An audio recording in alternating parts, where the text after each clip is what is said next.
قاسم نے ذکر کیا ہے کہ پاکستان کو اللہ تعالیٰ کی طرف سے 3000 کالے جنگی جہاز ملیں گے، جو ان کے خیال میں احادیث میں مذکور کالے علم یا کالے نشانات ہیں۔ ان لڑاکے طیاروں کے بارے میں قاسم کا بیان کسی بھی بیان سے بے مثال ہے جو میں نے علماء سے سنا ہے۔ اس کی وضاحت مشرق کے سیاہ نشانات کے تصور پر ایک جدید تناظر فراہم کرتی ہے۔ قاسم کا دعویٰ ہے کہ ان طیاروں میں جدید ٹیکنالوجی ہوگی جو باقی دنیا کے سائنسدانوں اور انجینئر کو حیران کر دے گی۔ احادیث کا جائزہ لینے کے بعد مجھے پتا چلا کہ سیاہ علم یا نشانات طلوع ہوں گے، یعنی حدیث میں طلوع کا لفظ استعمال کیا گیا ہے، اور یہی لفظ قرآن مجید میں سورج کے طلوع ہونے کے لیے استعمال ہوا ہے، جس میں اوپر اٹھنے کی معنی موجود ہے۔ لہٰذا یہ کالے علم نشانات وہ چیز ہیں جس میں اوپر اٹھنے یعنی پرواز کی صلاحیت رکھتے ہوں گے۔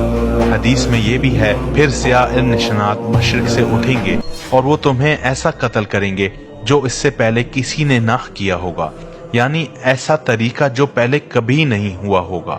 قاسم کے کہنے کے مطابق کوئی بھی ان جنگی جہازوں کا آسانی سے شکست نہیں کر سکتا اور نہ کر سکے گا، یعنی وہ مخالف قوتوں کے خلاف ایک مضبوط دفاع ہوں گے۔ دوسرے لفظوں میں ان کے پاس ناقابل تسخیر دفاع ہوگا۔ حدیث میں یہ بھی ہے، سیاہ علم یا نشانات خراسان سے آئیں گے، کوئی چیز انہیں پیچھے نہیں ہٹا سکے گی، یعنی ان کو ہرا نہ سکے گی۔ قاسم کا کہنا ہے کہ پاکستان سپر پاور امریکہ اور روس دونوں کا مقابلہ کرے گا اور انہیں شکست دے گا۔ اس سے مجھے اندازہ ہوتا ہے کہ سیاہ نشانات کا علمبردار فوج کسی بھی دوسرے قوم کے مقابلے میں غیر معمولی جنگی صلاحیتوں کا حامل ہوگی، کیونکہ وہ ایک ہی وقت میں دونوں سپر پاور سے لڑنے کے قابل ہوگی۔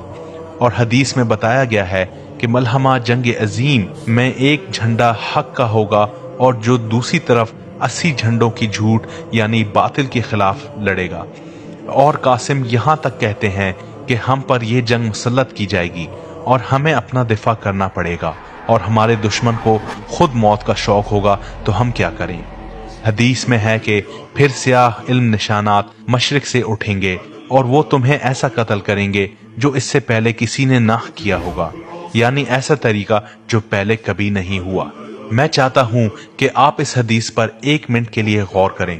تاریخ انسان میں ہم تلواروں، ڈھالوں، جھوڑوں، حتیٰ کہ تیروں اور کمانوں سے بھی لڑے ہیں، اور اگر حدیث یہ کہہ رہی ہے کہ وہ آپ کو اس طرح سے ماریں گے جو اس سے پہلے کسی نے اس طرح نہ مارا ہوگا، تو غالباً وہ ایک جدید قسم کی ٹیکنالوجی ہوگی، لیکن اللہ بہتر جانتا ہے۔ قاسم کا کہنا ہے کہ مسلمان سیاہ علم نشانات کو بروئے کار لاتے ہوئے یروشلم اور یورپ سمیت مسلمانوں کے کھوئے ہوئے علاقوں پر دوبارہ قبضہ کر لیں گے، یعنی سیاہ لڑاکے طیارے اپنے جدید ٹیکنیک اور عالی قوت کی وجہ سے جنگ کے دوسرے تمام ہتھیاروں کو مات دیں گے، اور کوئی بھی چیز انہیں آسانی سے نہیں ہرا سکے گی۔ میں چاہتا ہوں کہ آپ بھی اس بارے میں غور کریں۔ آج کے دور میں اگر کوئی فوج سیاہ جھنڈوں والی زمین پر لڑ رہی ہو تو کیا دشمن کی فوج لڑاکے طیاروں کا استعمال کرتے ہوئے انہیں آسانی سے ختم نہیں کر سکتی؟ ذرا آذربائیجان اور آرمینیا کے درمیان ہونے والے جنگ کے نتائج کو دیکھیں۔ آذربائیجان نے ڈرون کے استعمال سے جنگ کا رخ کیسے بدل دیا۔